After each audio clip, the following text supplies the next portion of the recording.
Boa tarde, meus irmãos. Um prazer estar aqui novamente, mais uma vez, onde nós podemos aqui interagir agora com a palavra de Deus e vamos dar continuidade em nosso estudo aqui no capítulo 20 de Gênesis. Mas para a gente iniciar, gostaria de iniciar esse nosso tempo com uma oração. Vamos orar? Querido Pai, obrigado, Senhor Deus, pelas bênçãos que o Senhor tem nos concedido. Obrigado, Senhor Deus, também pela sua palavra, pela oportunidade que o Senhor tem nos dado de ouvir ela nessa tarde. Rogamos a Ti que mediante o capítulo 20 de Gênesis, o Senhor fale aos nossos corações, traga, Senhor Deus, para a gente iluminação, para entendermos a sua palavra, e que o Senhor traga também transformação para as nossas vidas, e que sejamos obedientes a Ti. Que o Senhor nos instrua no caminho santo da sua palavra, em nome de Jesus, amém. Amém, irmãos? Vamos dar então continuidade em nosso estudo. Só para a gente relembrarmos, na aula passada, na live passada sobre Gênesis, nós estudamos ali o capítulo 19, onde nós vimos ali a destruição de Sodoma e Gomorra. Aqueles dois anjos visitando a Ló e depois retirando Ló e sua família de Sodoma e Gomorra. E depois Deus destruiu aquela cidade, uma cidade incrédula, que não quis saber da palavra de Deus, não quis se arrepender dos seus pecados. Nós vimos que Ló, naquele contexto, quando ele soube que haveria uma destruição na cidade, ele pregou a palavra de Deus ali para as pessoas, mas os seus genros ali, a quem ele pregou, pensou que ele simplesmente estava fazendo uma brincadeira, estava gracejando e não deram atenção à palavra que Ló ele pregava. E os anjos pegaram a sua família e arrebataram da cidade. E a gente viu ali no capítulo 19 uma figura do arrebatamento. O capítulo 19 de Gênesis, trazendo ali uma mensagem escatológica, mostrando Ló e sua família como se fosse o arrebatamento da igreja. Assim como aqueles anjos pegaram Ló e sua família pela mão e tiraram da cidade, nós vemos ali em 1 Coríntios capítulo 15 e também 1 Tessalonicenses capítulo 4, Deus, Jesus Cristo, arrebatando, tirando a sua igreja desta terra, porque aqui começará o período da grande tribulação, a destruição deste mundo, aqui os 7 anos de tribulação que haverá. E a igreja, como nós vimos, não estará presente. Mas, meus irmãos, nós temos essa mensagem escatológica, que Jesus virá buscar a sua igreja e que o anticristo reinará nesse mundo.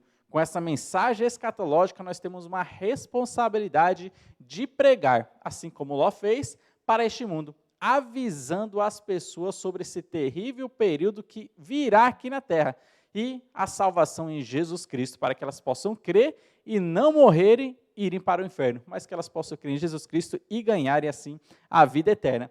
Então, capítulo 19, sobre a destruição das cidades de Sodoma e Gomorra.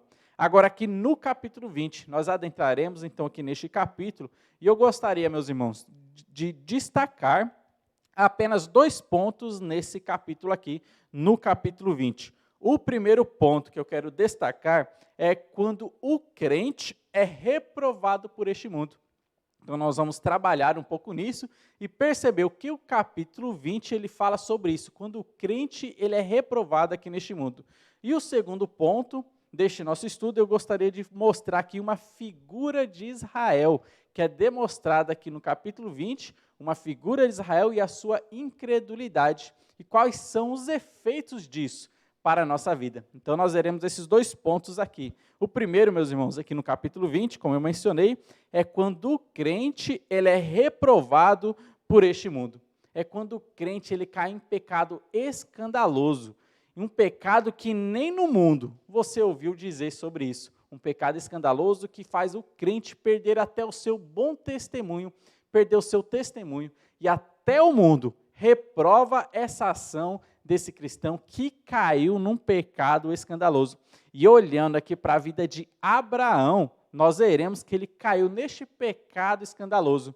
E nós veremos que um gentil, Abimeleque, reprovou a ação de Abraão, o que ele tinha feito. Quando o crente cai num pecado escandaloso, até o mundo reprova aquilo que ele faz. Olha só o que de Gênesis, capítulo 20, versículos 1 e 2, dizem assim sobre o pecado de Abraão. Fala assim: partindo Abraão dali para a terra do Neguebe, habitou entre Cádiz e Sur e morou em Gerar. Disse Abraão de Sara, sua mulher. Ela é minha irmã, assim, pois, Abimeleque, rei de Gerar, mandou buscá-la. Olha só o que nós vemos aqui, o pecado de Abraão. Meus irmãos, esse pecado nós vemos que Abraão ele já tinha cometido também lá no Egito, em Gênesis capítulo 12. Todas as cidades que ele estava indo, já era costume dele, olha só, uma falta de caráter de Abraão.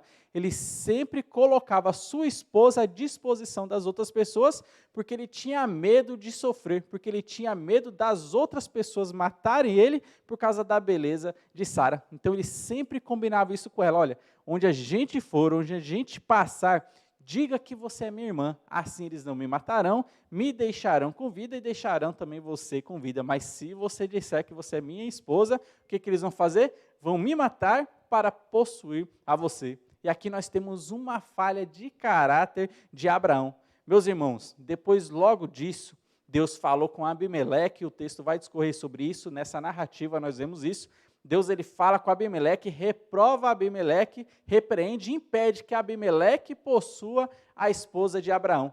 Quando Abimeleque fica sabendo do pecado, do erro que Abraão fez, ele chegou em Abraão e reprovou a atitude de Abraão. Olha só, um homem de fé sendo reprovado por um gentil, por uma pessoa deste mundo. Olha só o que diz o capítulo 20, os versículos 9 e o versículo 10, dizem assim: Então chamou Abimeleque a Abraão e lhe disse, que é isto que nos fizeste? Em que pequei eu contra ti para trazeres tamanho pecado sobre mim e sobre o meu reino? Tu me fizeste o que não se deve fazer. Disse mais Abimeleque a Abraão, que estavas pensando para fazeres tal coisa. Meus irmãos, nós vemos uma lição que nós podemos tirar. O cristão, ele foi chamado para viver em santidade e não para trazer escândalos. E aqui nós vemos Abimeleque reprovando essa atitude de Abraão. Por que você fez isso? Por que você mentiu assim? Olha só, eu estava agindo baseado no que você falou, que ela era sua irmã. Olha só, então Abimeleque reprovando a ação de Abraão. Meus irmãos, nós podemos ver, quando nós olhamos para a Bíblia, assim como Abraão pecou, um pecado escandaloso, nós podemos também ver outras pessoas na Bíblia também cometendo pecados que trazem escândalo. Olha só, olhando para Corinto, nós podemos ver ali na cidade de Corinto, também aconteceu isso.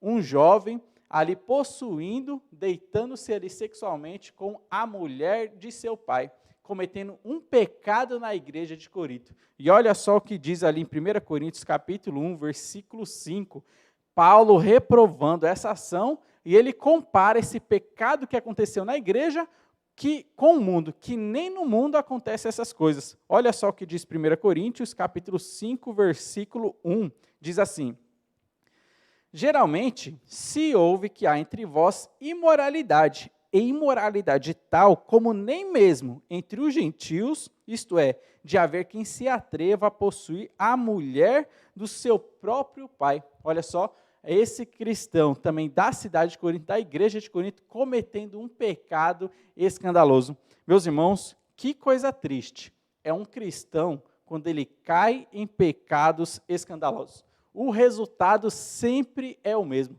Quando o cristão comete um pecado escandaloso, o resultado é que os gentios, os incrédulos, vão sempre zombar ainda mais do nome de Deus. Os incrédulos já não querem saber de Deus. E eles ficam ali vendo qualquer coisa que os crentes vão fazer de errado para que eles zombem ainda mais do nome de Deus. A gente pode ver isso em Romanos, capítulo 2, eu lerei aqui os versículos 21 a 24, nesse texto, Paulo está falando de um grupo religioso, olha só, pessoas que tinham capas religiosas, mas que não obedeciam à palavra de Deus. Por causa disso, eles davam ensejo para que os incrédulos blasfemassem contra o nome de Deus, porque eles que se diziam ser religiosos, não cumpriam a palavra de Deus. E olha só o que diz aqui em Romanos 2, 21 a 24, diz assim, ó, Tu, pois, que ensinas a outrem, não te ensinas a ti mesmo? Tu que pregas que não se deve furtar, furtas? Dizes que não se deve cometer adultério, e o cometes? Abominas os ídolos e lhes roubas o templo? Tu que te glorias na lei, desonras a Deus pela transgressão da lei, pois, como está escrito, o nome de Deus é blasfemado entre os gentios por vossa causa. Olha só, Paulo aqui falando de Israel, né, um grupo religioso que tinha essa capa religiosa, e ele falou, olha, o nome de Deus é blasfemado entre os incrédulos, entre os gentios, por causa de vocês. Vocês que têm uma capa religiosa, vocês que têm essa capa que parece servir a Deus, só que na atitude diária de vocês, vocês reprovam a palavra de Deus, vocês não querem saber da palavra de Deus e cometem pecados. E por isso os gentios começam a blasfemar de Deus, porque vocês que deveriam obedecer a Deus, vocês são os que estão cometendo pecados, e às vezes pecados escandalosos, que nem mesmo entre os gentios se ouve dizer que alguém cometeu.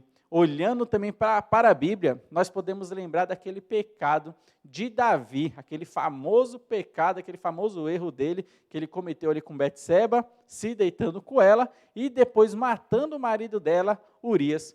Daí chega Natã e vai corrigir a Davi. E olha só o que Natã fala sobre isso. Lembrando, o pecado escandaloso do crente, o resultado é somente um. Vai dar ensejo para que os gentios blasfemem do nome de Deus. E 2 Samuel, capítulo 12, versículo 14, aqui Natã chega para Davi e repreende a Davi do erro que ele cometeu. E olha só o que Natã diz, aqui em 2 Samuel 12, 14, diz assim: Mas posto que com esse pecado, deste motivo a que blasfemassem os inimigos do Senhor, também o filho que te nasceu morrerá. Olha só o que Natã está dizendo para ele: com esse pecado que você cometeu, você deu ensejo, você deu motivo para que os inimigos do Senhor blasfemassem contra o nome do Senhor. Davi, aquele homem que escreve salmos, Davi, aquele homem que tem contato com Deus, que a gente vê que ele está reinando em Jerusalém, ali, sempre adorando a Deus, olha o pecado que ele cometeu, ali se deitando com a mulher de outro, matando outro homem. Olha só, e as pessoas começam a blasfemar o nome de Deus. Para que eu vou servir esse Deus que nem Davi respeita? Então, Davi, com seu pecado, trazendo escândalo, trouxe também esse resultado de os inimigos de Deus blasfemarem o nome de Deus. E o nome de Deus começa a ser maldito entre as pessoas, ser difamado entre os seus inimigos. Meus irmãos, e aqui nós temos a figura, quando o cristão comete pecados escandalosos, aqui como aquele jovem de Corinto, assim como um Davi também, o sal, aquela figura do sal, que o crente é o sal deste mundo, esse sal se torna sem sabor, ele se torna insípido, ele já não consegue conservar este mundo, não consegue conservar uma carne, não consegue mais dar sabor, ele simplesmente é jogado na terra e pisado pelos homens, porque esse cristão começou a perder o seu testemunho e as pessoas do mundo já não valorizam mais a sua palavra. As pessoas no mundo já não levam mais ele em relevância, já não veem mais a importância deste homem, porque ele cometeu um grande pecado. Mas, meus irmãos, uma coisa maravilhosa que nós ainda podemos ver aqui neste texto e olhando para a história da Bíblia, é sobre o perdão de Deus. Quando o cristão peca, Deus ele vai, repreende, Deus ele castiga. Só que maravilhosamente Deus ele perdoa também e Deus também restaura a vida do cristão que cai em pecados. Olha só, o jovem de Corinto que cometeu aquele pecado escandaloso, depois que ele foi disciplinado, depois que ele se arrependeu profundamente do seu pecado, ele foi perdoado por Deus, perdoado pela comunidade da fé, comunidade cristã ali da cidade de Corinto, e foi restaurada a comunhão da igreja local. Olha só, Paulo escrevendo sua segunda carta ali para os Coríntios, no capítulo 2, versículos 6 a 8, ele vai falar para os irmãos de Corinto: olha, recebo ele novamente, já se arrependeu, já foi disciplinado, já foi excluído, agora a gente pode receber ele novamente, porque Deus o perdoou, nós também devemos agora confirmar para ele o nosso amor. E Paulo diz assim, 2 Coríntios 2, 6 a 9, basta-lhe a punição pela maioria, de modo que deveis, pelo contrário, perdoar-lhe e confortá-lo, para que não seja o mesmo consumido por excessiva tristeza. Pelo que vos rogo que confirmeis para com ele o vosso amor. Olha só, aqui nós vemos a misericórdia, o amor de Deus. Meus irmãos, a Bíblia ensina, onde o pecado abundou, a graça, o perdão, a misericórdia de Deus, ela superabunda. Onde o pecado do homem abundou, a graça, ela é muito maior. E nessa graça, Deus, ele concede o perdão para o cristão que é contrito de coração, para o cristão que se realmente arrepende dos seus pecados. Não somente esse jovem de Corinto, que alcançou o perdão dos seus pecados, se arrependeu ali, mas, por exemplo, Davi também, com aquele pecado de escândalo que ele trouxe, ele também alcançou o perdão de Deus. Deus ali, com a sua misericórdia, concedeu perdão para ele. Em 2 Samuel, capítulo 12, versículo 13, olha só o que diz aqui Natã falando. Então, disse Davi a Natã, pequei contra o Senhor. Disse Natã a Davi, também o Senhor te perdoou o teu pecado, não morrerás. Olha só, Davi, ele se arrependeu profundamente daquele pecado que ele tinha cometido.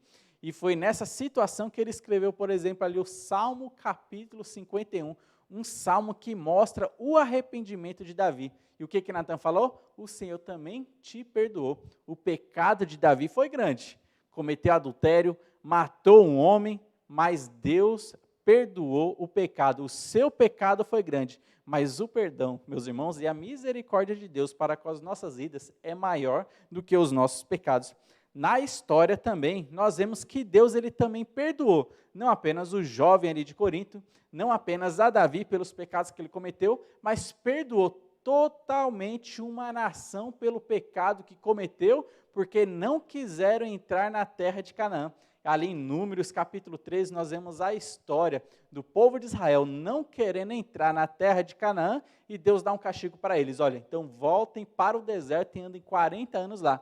Apesar deles levarem essa repreensão, Deus perdoou o pecado deles. Olha só o que diz Números, capítulo 14, aqui Moisés está dizendo, eu lerei aqui o versículo 19 e o 20, e nós vemos que Deus perdoou aquele pecado daquela nação, daquela geração que não quis entrar na terra de Canaã, mesmo depois deles ter visto todos os milagres e sinais que Deus fez no Egito, mesmo eles vendo Deus abrindo o mar vermelho, mesmo eles vendo Deus ali dando pão do céu, fazendo água sair da rocha, fazendo a água amarga ficar doce, mesmo eles recebendo no Monte Sinai a lei de Deus, os mandamentos de Deus, o tabernáculo, eles não quiseram, quando chegaram ali em Cades Barneia, não quiseram entrar na terra de Canaã, mas Deus perdoou o pecado dessa nação. E diz assim, Números capítulo 14, versículos 19 e 20, fala assim, Moisés falando aqui, perdoa, pois, a iniquidade deste povo, segundo a grandeza da tua misericórdia, e como também tens perdoado a este povo, desde a terra do Egito até aqui, tornou-lhe o Senhor, segundo a tua palavra, eu lhe perdoei. Olha só, meus irmãos, Moisés aqui rogando pela misericórdia de Deus. Senhor, assim como é grande a tua misericórdia, perdoa este grande pecado da nação. Assim como o Senhor vem perdoando desde a saída do Egito até aqui, continue perdoando mais uma vez. E Deus ele chega e fala ali para Moisés, eu perdoei o pecado dessa nação. Eles receberam o castigo que eles tinham que merecer, que eram os 40 anos caminhando pelo deserto, mas eles já estavam perdoados pela misericórdia de Deus e pela graça de Deus. Meus irmãos, onde o pecado abunda, a graça de Deus é mais abundante. Meu irmão, se você talvez está envolvido em algum pecado, volte-se para Deus, Ele quer perdoar o seu pecado e restaurar a sua vida, assim como Ele restaurou aquele jovem de Corinto para a comunhão da igreja novamente. Ele quer restaurar, trazer restauração para a sua vida, para o seu testemunho. Se você é um sal que se tornou insípido, perdeu o sabor, ninguém mais te valoriza, você já não consegue dar um bom testemunho na sociedade onde você vive, no seu trabalho, na sua escola, por causa dos pecados talvez que você esteja envolvido, Deus, Ele quer restaurar a sua vida, quer fazer um milagre em você, um sal sem sabor, tornar novamente a ter sabor, tornar novamente a conservar a carne, tornar novamente a dar sabor para o alimento. Deus ele quer fazer esse milagre na sua vida, de perdão e de restauração. volte-se a Jesus Cristo. E aqui nós vemos, o primeiro ponto que eu gostaria de destacar é quando o crente ele é reprovado por este mundo, vendo a figura de Abraão e a figura aqui de Abimeleque como uma pessoa do mundo reprovando a Abraão. Meus irmãos, mas para a gente terminar, um segundo ponto que eu gostaria de destacar aqui vemos aqui uma mensagem simbólica, uma mensagem alegórica que eu gostaria de fazer uma aplicação. Vendo uma figura nesse relato, nessa narrativa de Abraão e Abimeleque, vendo uma figura de Israel e a incredulidade de Israel. Então aqui Abraão representando a nação de Israel e Abimeleque representando os gentios. Uma mensagem simbólica aqui. E o que nós vamos perceber na narrativa? Depois do pecado de Abraão, nós percebemos que Abimeleque ele teve um encontro com Deus, ele teve um contato com Deus e conheceu a Deus depois do pecado de Abraão. Olha só o que diz Gênesis, capítulo 20, eu lerei do 3 até o 7, e diz assim o texto. Deus, porém, veio a Abimeleque em sonhos de noite e lhe disse, vai ser punido de morte por causa da mulher que tomaste, porque ela tem marido. Ora, Abimeleque ainda não a havia possuído. Por isso disse, Senhor, matarás até uma nação inocente? Não foi ele mesmo que me disse, é minha irmã? E ela também me disse, ele é meu irmão. Com sinceridade de coração e na minha inocência foi que eu fiz isso. Respondeu-lhe Deus em sonho, bem sei que com sua sinceridade de coração fizesse isso. Daí eu impedido de pecares contra mim, e não permiti que a tocasse. Agora, pois, restitui a mulher a seu marido, pois ele é profeta e intercederá por ti, e viverás. Se, porém, não lhe restituíres, sabe que certamente morrerás, tudo o que é teu.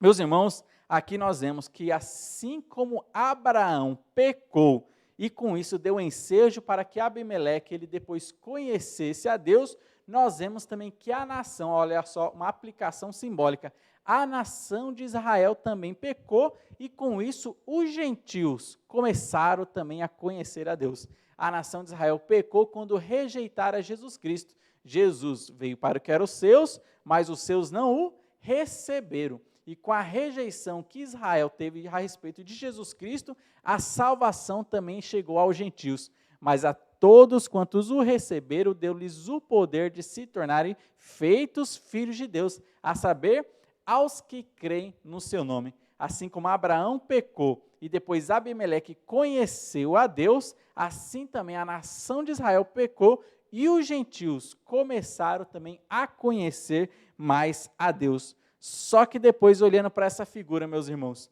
quando Abraão ele foi restituído novamente nessa narrativa de Gênesis capítulo 20, quando ele foi perdoado, Abimeleque ganhou mais bênçãos ainda. Olha só, na queda de Abraão, Abimeleque conheceu a Deus. E na restituição e no perdão que Abraão ele alcançou de Deus, Abimeleque, ele ganhou mais bênçãos ainda. E olha só o que diz Gênesis capítulo 20, versículos 14 a 18, dizem assim.